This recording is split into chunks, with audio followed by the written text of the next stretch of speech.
If you like Muppet movies or Charles Dickens' A Christmas Carol, then stick around, because you're about to discover 10 behind-the-scenes facts about the Muppet Christmas Carol.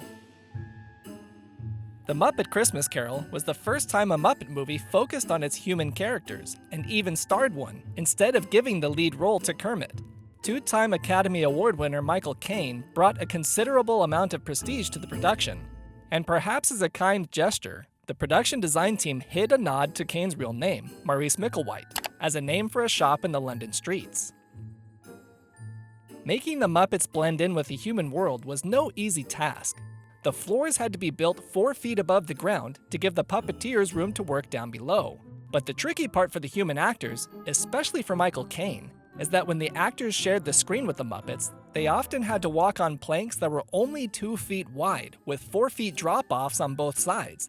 And keep in mind that the human actors had to walk these planks while acting natural and without looking down at their feet. One of the rumors out there about the movie is that Michael Caine wasn't the first person considered to play Scrooge. Strangely enough, the stand-up comedian George Carlin was allegedly considered to play the stingiest man in town before the role ultimately went to Michael Caine. Some of the simplest looking shots with the Muppets were actually some of the hardest to achieve. For example, it seems easy enough to film Kermit blowing out a candle.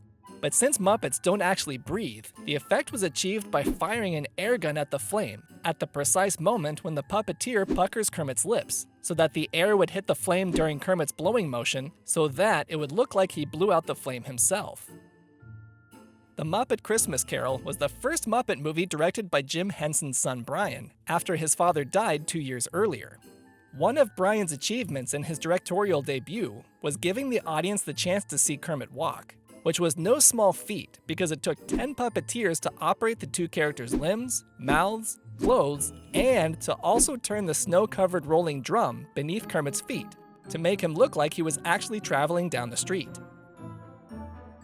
In the early stages of development, the 3 spirits were going to be portrayed by key Muppet characters, and the karate-chopping diva Miss Piggy was the suggestion to play the Ghost of Christmas Present. But in the end, she was typecasted to play Kermit's love interest as Bob Cratchit's wife Emily. Gonzo was another high-profile Muppet that was going to be one of the 3 spirits before being cast as Charles Dickens. The Blue Muppet would have appeared as a more comical version of the Ghost of Christmas Yet to Come, with his nose sticking out of the hood.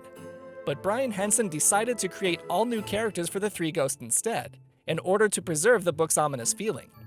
So instead, Gonzo got the role of Charles Dickens, because the filmmakers wanted to incorporate more narration from the novel, since up to that point in time, no movie adaptation of A Christmas Carol had quoted heavily from the book. So except for the funny asides between he and Rizzo, almost all of Gonzo's lines are pulled directly from the book. The Ghost of Christmas Past that guides Scrooge through his youth has an eerie floating physicality, and achieving that look was more difficult than it may seem. The puppet was submerged in a tank of baby oil, backed by a green screen to record the performance. But maintaining a clean baby oil tank was too expensive, so they only filmed with oil once, before switching to water. But long periods of exposure to the water began to ruin the puppet, but luckily they got the shots they needed before she became unusable.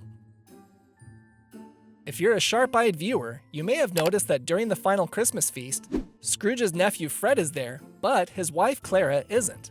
Some people have theorized that the reason she's missing is because she's dead, and Brian Henson has even received letters from people asking what happened to her. But the reason she's not at the table is simply because the actress playing her wasn't available to shoot that day. You may not have known that the movie's most important song, When Love Is Gone, was controversially removed from the movie not once, but twice. The first time the song was removed was from the theatrical release, because despite Brian Henson's objections, test audiences revealed the scene was too sad and Muppetless to keep children's attention. But before removing the song for theaters, Brian Henson made a copy of the movie with the song left in, so viewers could see it on VHS, Laserdisc, and the full-screen edition DVD.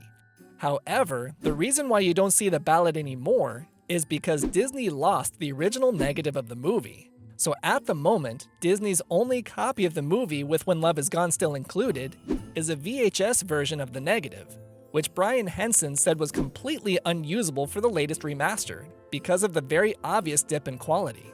Perhaps one day Disney will find the original negative and re-release the movie with the song back in. But as it stands, I think the song's removal has a jarring effect on the scene, because the tearful reactions of Gonzo, Rizzo, and Scrooge feel a bit hollow, without the emotional impact of the song to create a deeper feeling of sadness and sympathy for the regretful miser. And the ending is affected too, when Scrooge sings When Love Is Found, because the song is calling back to a moment that no longer exists. But let me know what you think about the song's removal in the comments below. Do you miss it, or did you not even notice it was gone? If you enjoyed the video, please hit the like button, and consider subscribing. And be sure to click on another video on the screen to discover more fun facts about your favorite films.